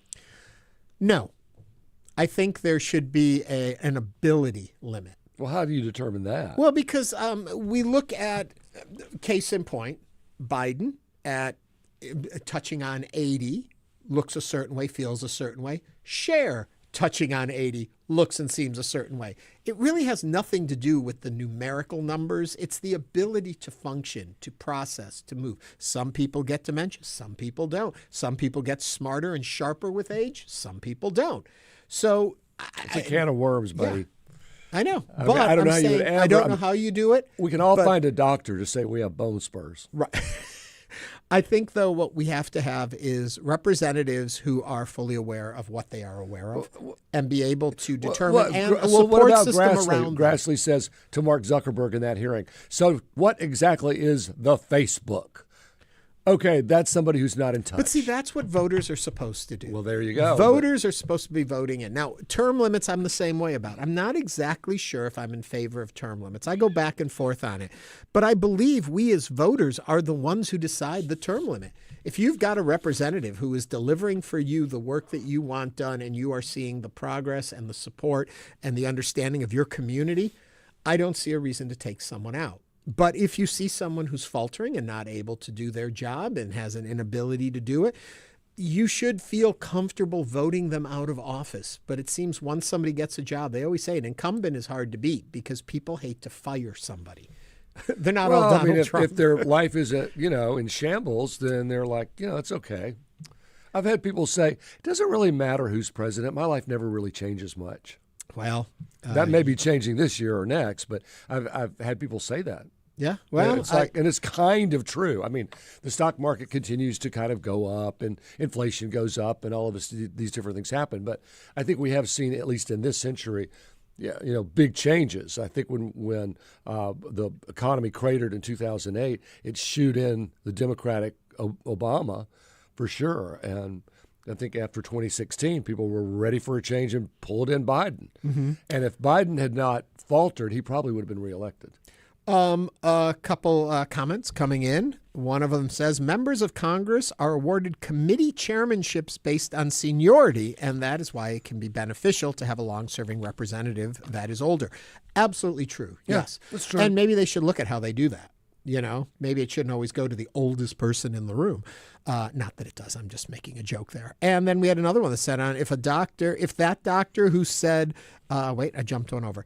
Cognitive review, but good luck. Supposedly the president is a perfect specimen. Yeah, back to your comment. You can always find a doctor who can say something. But I think that's the way we should do it. Anyway, what do you think? Should there be term limits? What do you think about Nancy Pelosi saying so long? I think she served her party well for many years, and I think she's doing the right thing. And I started that story by saying it should come as no surprise to anyone who's watching. She gave an interview on Monday night, and they asked her about running again. And she said, well, I want to see Prop 50 get through, and then I'll have an announcement. So you kind of knew what her announcement was going to be then. Give us a call, 713-440-8870. Frank, I'm supposed to introduce this next story about the U.S. turkeys, but take it away, my friend. The U.S. turkey flock at its smallest in 40 years. You know why? Why? Avian flu. Yeah. I know. That's put a lot of pressure on the flock ahead of course, Thanksgiving. Wholesale turkey prices have surged about 40% compared to last year. That's true. I've already looked at what different caterers charge for a turkey, and it's gone from about $85 for a 22-pound turkey to $120. Yeah. So it really has gone up. So the disease, tighter production. In October alone, nearly 514,000 turkeys were affected by fresh bird flu outbreaks. Still, National Turkey Federation, of course they would say this, says there will be enough birds to meet Thanksgiving demand. The supply could get tighter for fresh or specific-sized birds if more outbreaks hit. Because, if you fry a turkey, you really don't want it more than about 8 pounds. Oh. Yeah, because, it takes a small fryer, basically. It's hard to fry a 25-pound turkey. I don't fry turkeys because it's too dangerous. It is dangerous. I don't care.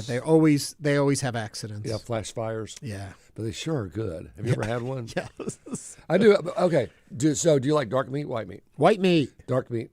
See, we'd be perfect. We could get a nice big old turkey and each have plenty to eat. Brown gravy, white gravy. Brown gravy. White gravy. Boy, are we... dressing or stuffing?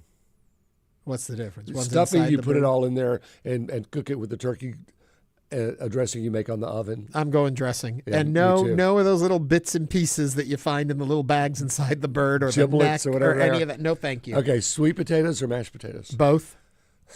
Every carb in the world is on my green thinking. bean casserole? Yes. Yes. Okay, we're good on that. Cranberry? Yes. No. Ugh. Jelly or bean or ball, whatever. No. Berry. No. No? Nope. Okay, and rolls, Sister Schubert? I don't want Sister Schubert, but I want rolls. Parker rolls? Yeah.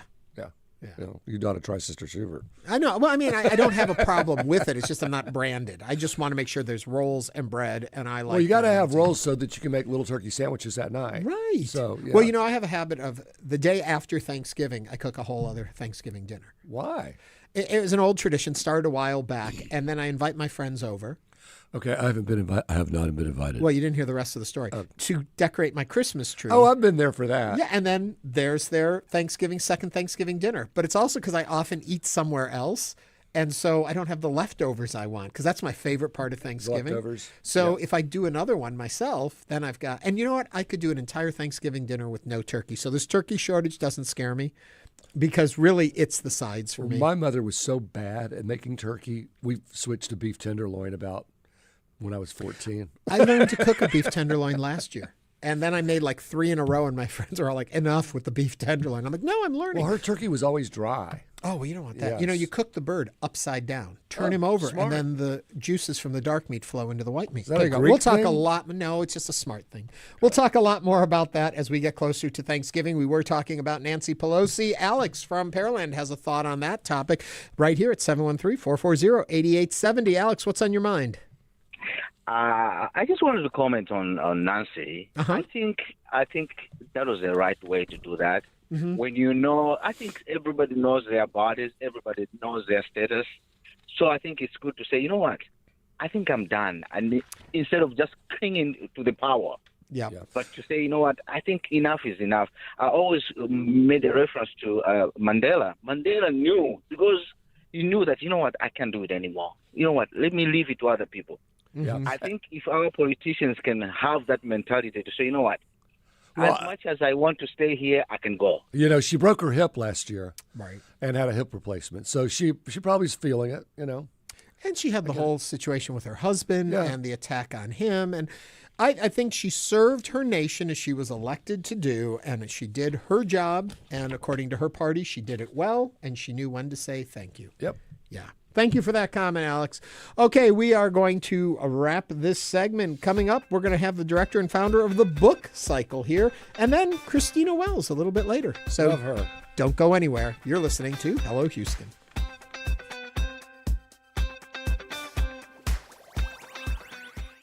Hi, I'm Michael Schaefer. My partner Ellen and I have been proud supporters of public radio and TV for decades. We really would be lost without our daily fix of unbiased national and local news, cultural programming, and great entertainment. But with recent federal defunding, stations like Houston Public Media face real challenges. Now's the time to step up. Give now at houstonpublicmedia.org. Thank you. Wants to hear from you about story or guest ideas for future programs, or pet care or gardening questions you'd like us to tackle when those subjects come up each month on the show. Or maybe you have suggestions for how we can improve the program and provide a better public service. Reach out anytime at talk@houstonmatters.org. I'm Craig Cohen. Join us for the next Houston Matters, weekday mornings at 9 here on News 88.7. On the next Science Friday, the story of a scientist who decided to dedicate her career to an understudied disease, endometriosis. Oh my gosh, of course, I'm an engineer. There are things I could probably do that haven't been done before, so why don't we give it a try? That's on Science Friday from WNYC Studios. You can hear Science Friday. It's on tomorrow at 1 o'clock. Support for Houston Public Media comes from listeners like you and from Baylor College of Medicine. Through research and innovation, Baylor continues to redefine what's possible in healthcare and medical discovery. Support for Houston Public Media comes from listeners like you and from the Houston Ballet, presenting Stanton Welch's The Nutcracker. The holiday tradition returns to the Wortham Theater next Friday. Tickets available at houstonballet.org.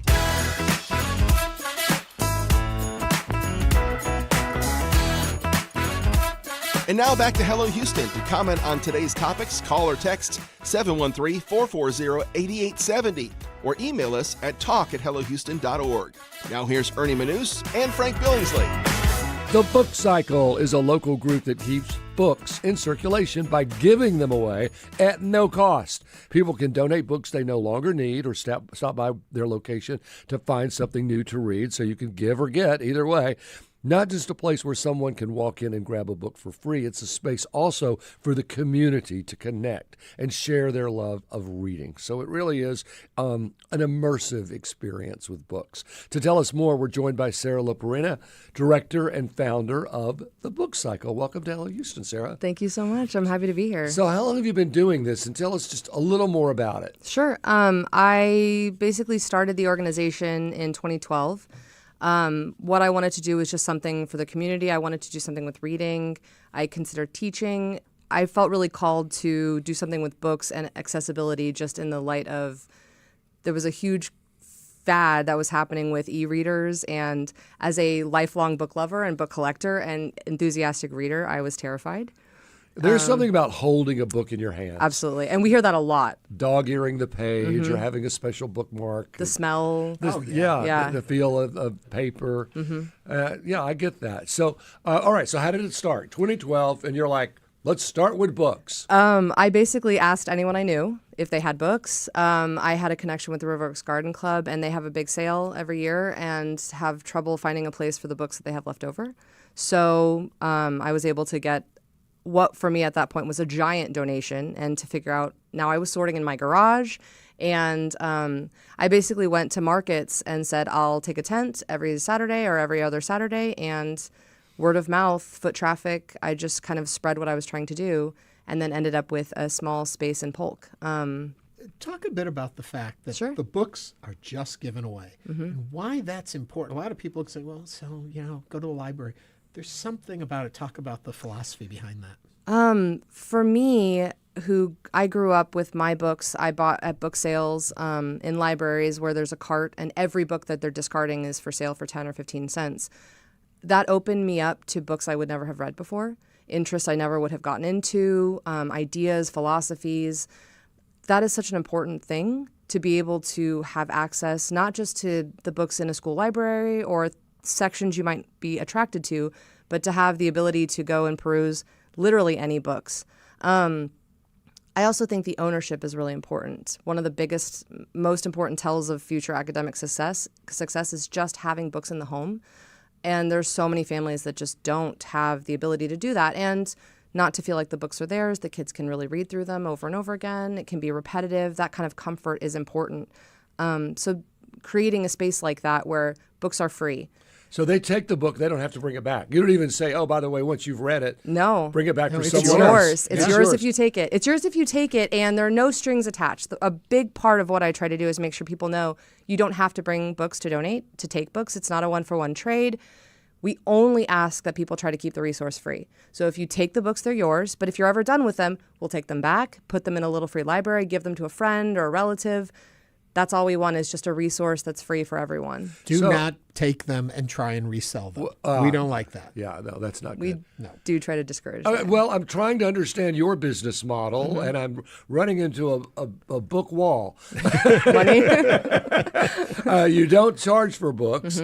You don't take money for books. How do you pay rent? We're basically 100% publicly supported. We have donors who try to help us monthly. We're trying to build some of those structures up a bit more for people who can and want to help monthly, yearly. We always accept donations online or in person. We've tried to make that easier. We had a Square money digital thing recently. That was a big change for us. QR? Yeah. We have had a QR, but now we have a Square to tap. Electronic tip jar kind of thing. And then you can pick them out. We should put one of those in our lobby. It was transformational. But we also apply for grants and from organizations, and we're trying to find other ways for funding that way. We want the resource to stay 100% free forever. So finding ways to support us is kind of an important step for us right now. Tell me a story or two of someone who has said, Sarah, this changed my life. One thing that's happened more recently, is we have a lot of families that come who are homeschooling and have pods, and they need resources, and to be able to have a place where they can get books and rebuild something where they can teach in the community and the neighborhoods, that has been huge.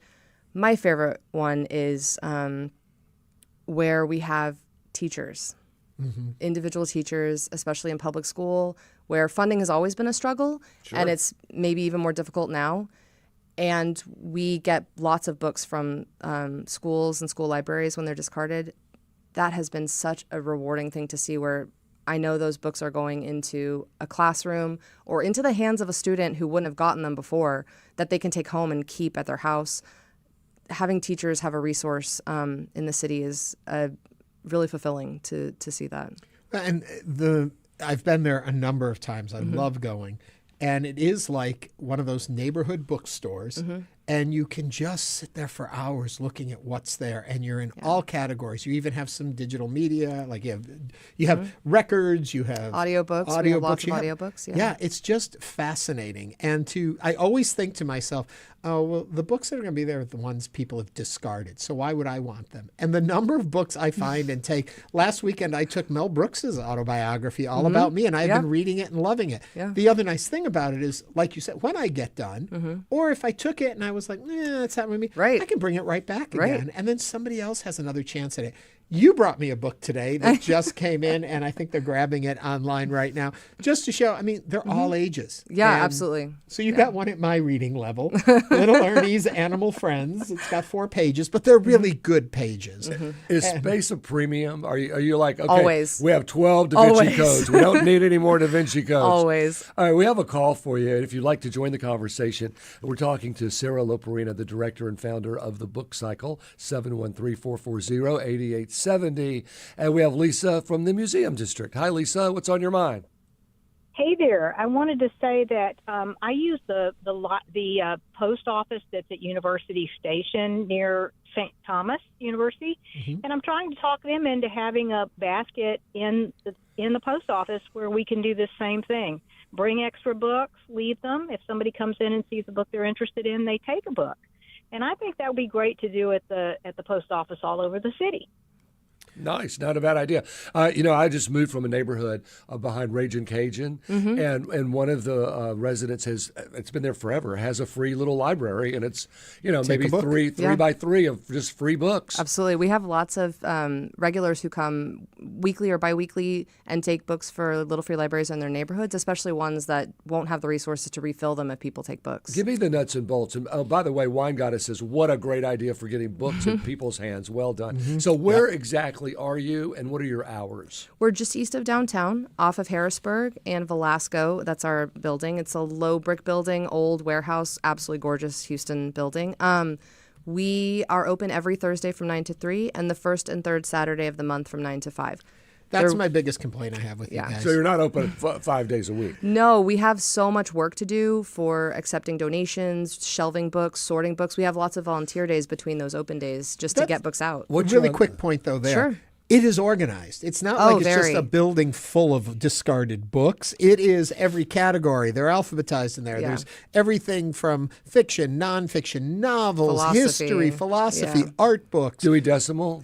No. I learned Dewey Decimal for nothing, is what you're telling me. I mean, I would love to employ it. That would be very fun. I think we have some volunteers who would enjoy that a lot. Because do you have a website? We do have a website. It's just www.thebookcycle.org. The Book Cycle. It has all of our information about volunteering, information about how we started, what we're trying to do, how to donate books, how to donate financial things, what we use that for. I saw the images online, and the word that jumped out to me was cozy. That is exactly the goal. Just for it, I've always wanted it to be like a library space or like a bookstore. The fact that the books are free is just the bonus. Another thing I've seen as we've done this and as it's grown and as people have found it is that what it really is something that's offering to the city is a community. And what I want it to be is a safe third space for people. Space is a premium. You said that's exactly right. If we could have a bigger space, I would want more chairs, more seating, more comfort areas where people can just come and exist for free. Can you bring in a Starbucks and just sit down? So Absolutely. There are no rules? Yep, no rules. We just want people to have a place they can be, look at books, read if they want to, have kids looking at books. The kids section's organized by genre so kids can pick their own. Tell me a little bit about you. How did you grow up? I grew up as an avid reader. Yeah. But I also Did you have that like nickel a book thing during the summer? I bought literally every book I could ever get my hands on. Yeah. Always, whatever it was, and it didn't matter the topics. I started reading like histories of mathematics because I found them in the library. Okay, Sarah, you're a little odd. I'm kidding. I want to take you back to the whole idea of a community center being the book cycle. Yeah. And I was in there, as I mentioned, last weekend. And what I saw was there's also food being brought in and given away to the community. Yeah. So not only are you nourishing people's minds, you're also helping with what's going on right now in our economy. Right. I mean, one of the things that if I'm trying to make this and if we're trying to build this into something that's for the community, then knowing that families are going to suffer without SNAP benefits and going into a holiday time, I just was trying to think about what we could do, knowing people are already coming in, bringing books they're not using. I know there are plenty of people in the city who have, the ability to have food that they could bring in. For whatever little tiny thing we could do in our small community, just to have food available for families that come in, already getting books for their families, they can take food if they need it. We will give that food after the holidays, probably. We'll give that food to the Houston Food Bank or to an East End community just to make sure it continues getting in the right hands. But we just want to have something available for our community to help in whatever way we're able. And I was touched. I saw a woman come in and go through it and put it together and talk to you a little bit about the struggles they're currently having and how grateful she was that was there for them. That made me so happy that people know that they can come to a safe place and get what they need and in many ways get what they need. That's what I want to keep building. So what do you need the most? Do you have books out the wazoo now, or do you still need more books? We always take books. I never want to say we won't accept books because that's another thing the city is having a struggle with is a place for people to take books that they know they're not going to get trashed or, just sit on languishing somewhere. I want people to be able to know that their books go to someone who needs them. I mean, what we need is space, money, support in that way. More space, more books. More space, more book. Exactly. If we have more space, we'd have more social area, more seating, more books, more shelving. I mean, just a bigger resource is all I want. I want to go back to the idea of a community resource. And I think one thing that's so nice about the way it's evolved is the fact, since the books are all free, nobody feels any shame in coming in to take a book.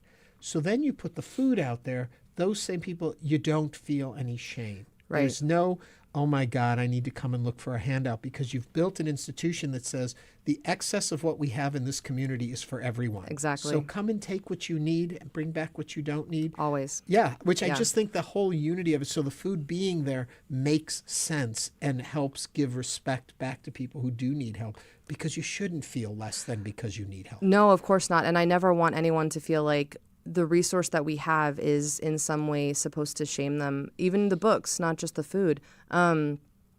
Access is difficult. Resources are difficult. Speaking of which, that goes right into a comment we got from YouTube. We have a call holding that we'll get to. But my British computer guy says, Sarah, have you thought about shipping books online for a small fee to cover shipping and handling?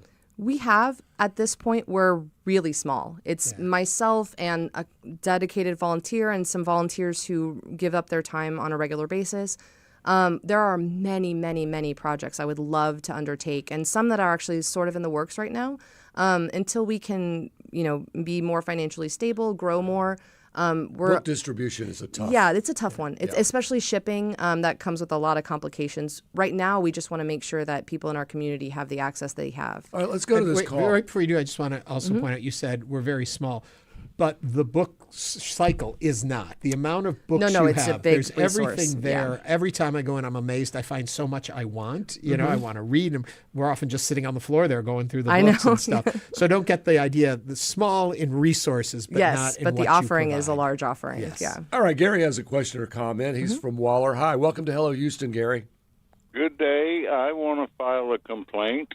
And I may be revealing my age, but I heard the words novel, history, philosophy, autobiography, but I did not hear the word poetry. Hello? Oh, we absolutely have a poetry section. There are a lot of things we didn't list that are in this shop. How's our Elizabeth Bishop doing? Oh, absolutely. It would take a long time to list the categories we actually do have. Right. I made the signs, and listing all of those, it was about 100 and something categories, especially nonfiction. We have all kinds of nonfiction. Yeah. So do not worry, Gary. Just because we didn't mention it doesn't mean they don't have it. We get more every day. Always people are bringing books in. We're thrilled by the generosity of the people in the city, bringing everything to us. I mean, we really are only able to do this because of people's generosity. So poetry is always a good one. Yeah, one thing to keep in mind too, the Instagram account really it updates if you're going to shift on times at all, anything like that. When you can be open, can't. In August, I guess you were closed for a bit because so hot. It's so hot. Yes, one thing that we're hoping to evolve into is a space with air conditioning. So that would be lovely. So this though is a perfect time of the year to come visit you guys. It's a great time to come by. It's a lovely time. It's a comfortable environment in there. It's just really nice to just be there looking at books all the time. That's my jam. I often say this, I only have one bumper sticker on my car, and it's the bumper sticker for the book cycle because I so believe in What's the story of the name? That's amazing. It's a good name. Thinking of names, I was just trying to think of something that talked about the goal, which was just to have something that is always evolving, always moving, always filling, always refilling, always moving into the community and back out. I mean, that was just something that seemed appropriate for what we can do. It's a good name. Yeah. Reusing, recycle. Somebody asks quickly, are old classroom books acceptable? And I guess they probably mean textbooks too. Absolutely. Being really close to U of H is a huge boon for us just because we know students can come get resources, textbooks, things like that. But given the number of teachers we have coming and getting books too, we also always provide teacher resources, materials, things like that. So for sure. Yearbooks. I've got a bunch of old yearbooks. We actually have a section for old yearbooks, which are really cool and very popular, surprisingly. It's a piece of history. Somebody also asked, do you have comic books? Oh, boy. I know. I was in there and somebody asked you that question. That could pay your rent if you get the right comic book. I know. Book. That's a tough one. There are a couple sections like comic books, graphic novels, horror that are so popular, but people just don't let go of. And I am one of those people. So I have only sympathy and also sympathy for the people looking for those. We do sometimes, but it's just rare. And quickly, do you have a limit of the number of books people can take? Never. Yeah. Oh, ever. wow. No. Well, God bless you. You're doing some good work over there on the east side. No, thank you so much. I hope you get that air conditioning. Me too. One more time, give the address. 405 Velasco Street, just And east the of website. downtown. The books- www.thebookcycle.org. And hours of operation, so they know. Every Thursday from 9 to 3, and then the first and third Saturday of the month from 9 to 5. There you go. Sarah, thank you so much Thank for you coming both for in and having doing me. I'm this. so appreciative. Well, it's nice of you to come all this way. No, absolutely. All this- I know. What, about 3-minute drive? About 5 minutes, yep, Sarah absolutely. Loperena is the director and founder of the Book Cycle. Thank you so much for joining us here Thank on you Hello both. Houston. Coming up, we'll talk to Christina Wells. Stay with us on Hello Houston.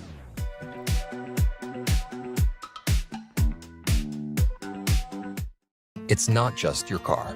It's the one that brought your kids home from school, took you cross-country, held memories, laughter, even a few breakdowns.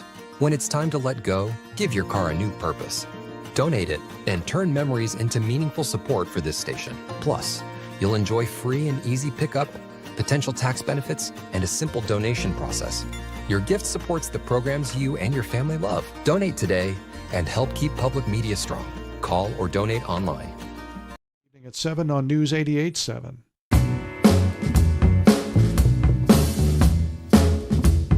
When Corey sat down next to me in first period chemistry class, my heart fluttered. I'll never forget his first words to me. Yo. Join us for True Stories, all about advice. Next time on the Moth Radio Hour from PRX. You can listen to The Moth coming up this Saturday. It's on at noon.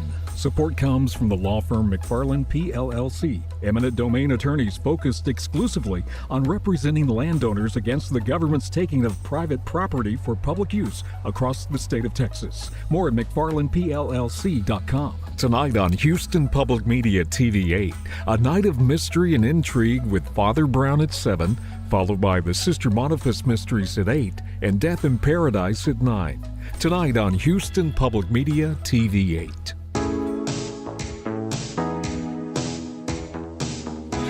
And now back to Hello Houston. To comment on today's topics, call or text 713-440-8870 or email us at talk@hellohouston.org. Now here's Ernie Manouse and Frank Billingsley. Well, my mic is on right now, so you saying don't say that isn't going to help. You've seen Christina Wells on America's Got Talent, where she won over the hearts of the American public with her phenomenal singing voice. You may have seen her on stage when she was part of the 25th National Anniversary Broadway Tour of Chicago. Wow. Or you may have even seen her here locally in Theater Under the Stars productions of a bunch of shows, including The Little Mermaid. Well, you've also probably seen her recently right here on Hello Houston when I spoke with her on InnerVIEWS, my other series. But now, for the next 2 nights, you'll be able to see her, well, as we were talking about, maybe not so well, at the Hobby Center, because tickets are really tight, where she'll be performing her cabaret-style show, Divas Across the Decades. She's my favorite diva. It's part of the Live at the Founders Club series. Welcome back, Christina Wells. Well, that's an amazing intro. Let's do that again. Intro, I know. If you want to join all the joy and merriment that is Christina Wells, give us a call right now, 713-440-8870.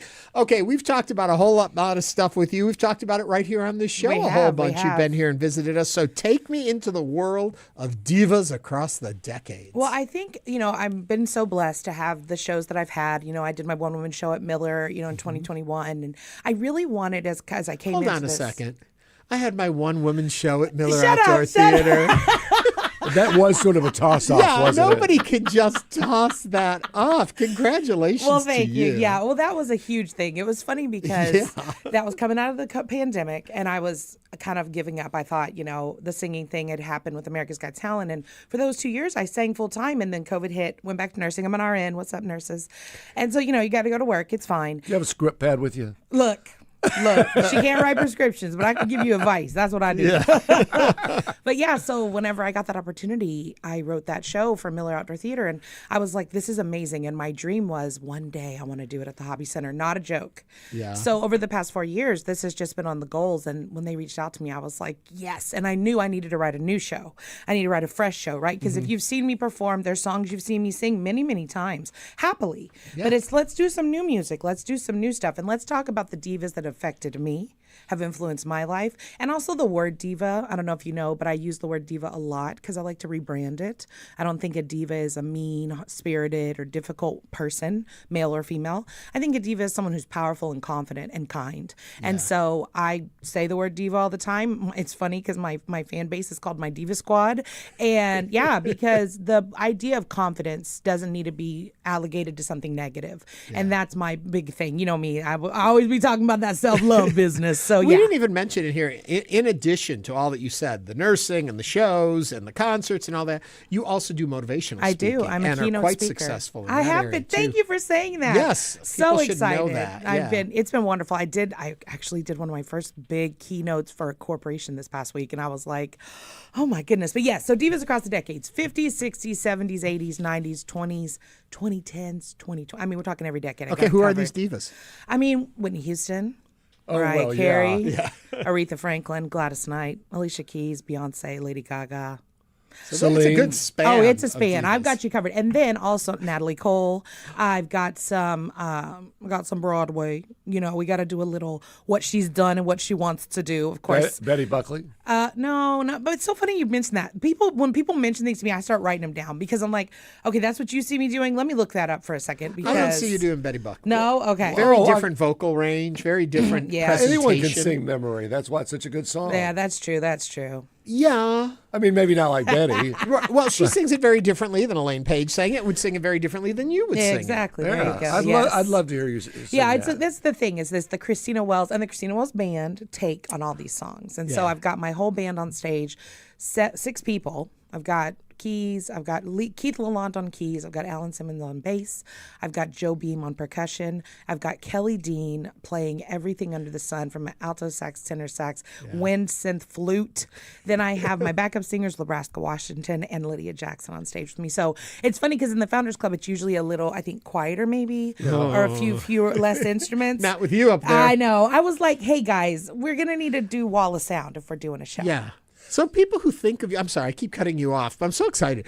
People who think of you as just a belter. Yeah. And they think, well, the whole show is just going to be bum, bum, bum, bum. No. There is a gentleness in there, too. There is. I like to take you on a roller coaster. I want to take you through feelings. And also, I don't want to yell at you for 100 minutes. Like You have yelled at me for 100 minutes in the past. It's happened. But I don't want to yell at them for 100 minutes. So, yeah. Alex on YouTube says, Christina, you're a ray of sunshine. Oh, thank you. Sweet. All right. My question was going to be when you were naming all of these different artists, is there a certain sort of I don't know, how do you thread it all together? You know what? That's a great question. The way I thread all my shows is the songs have to be authentic to me.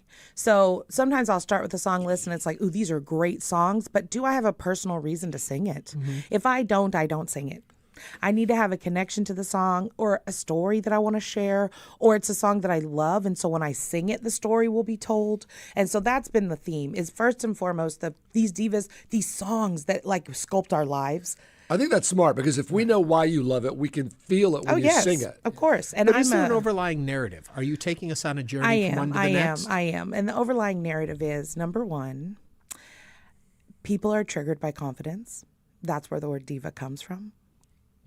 And I'm here to remind people that defiant self-love and belief in the ability to do anything you can imagine is always possible. Look at me. I'll be 50 years old this year.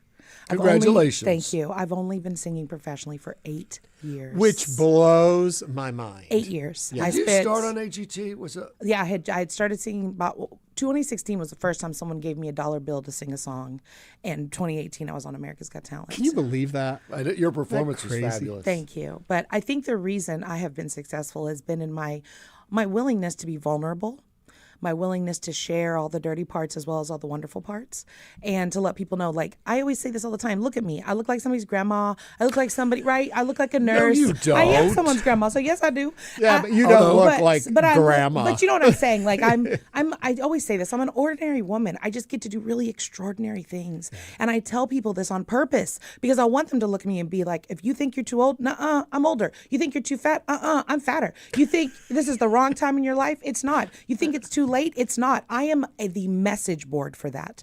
So in this show, I not only want to show you these great songs, tell some stories, but I also want to remind people that there's nothing impossible when you dream. I had on my goal list to sing at Miller Outdoor Theater. People were like, Okay. I have had on my goal list to sing at Cynthia Woods Mitchell Pavilion. Did it this year. Had it on my goal list to sing at the Hobby Center. Doing it this year. You don't even want to know it's on the list for next year. And I won't give up. It might take me 10 years to meet my next goal, but it'll be met. Yeah. You know, I've known a lot of nurses. Yeah. I would love to have you as a nurse. Yeah. I mean, you smile and you're bright and you have that charisma and that confidence. I bet you make a great nurse. I appreciate that. I will say that one of the things I talk about a lot when I keynote, especially to medical professionals, is bringing your whole personality to your career. Yeah. I bring all at Christina when I was a nurse. I'll whip that curtain up and be like, "Hey, baby. Hey, baby. I'm your nurse today." I've known a lot of singers, and I want you to be my singer. Yeah. So there we go. There we go. I do want to remind people, too, we did tape an episode of InnerVIEWS. It's on YouTube. Please go and watch it. You can hear our full almost hour It's conversation. an hour, and it's wonderful. I watched it and cried. I was like, this was is you. so beautiful. No, it's us, Ernie. Aww. Okay, who's your favorite? He's interrupting Who's my that. favorite what? Your favorite diva. Oh, well, I mean, I think number one on my list would be Whitney Houston, only because Whitney was a voice that I looked to because I knew that I didn't sound or sing like other people around me. And I was like, ooh, I want to be like this. Or another big one for me is Gladys Knight. I have such a low voice.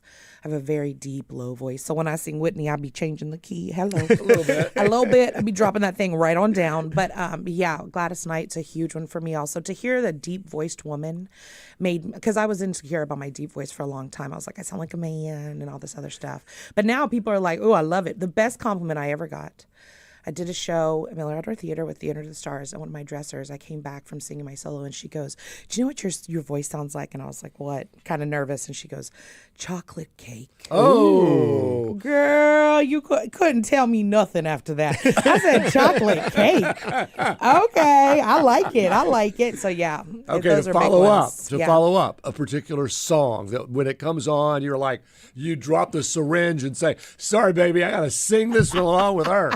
So one of the songs in the show that is a song like that for me, it's a heartbreaking song, but I love it, is If I Were Your Woman.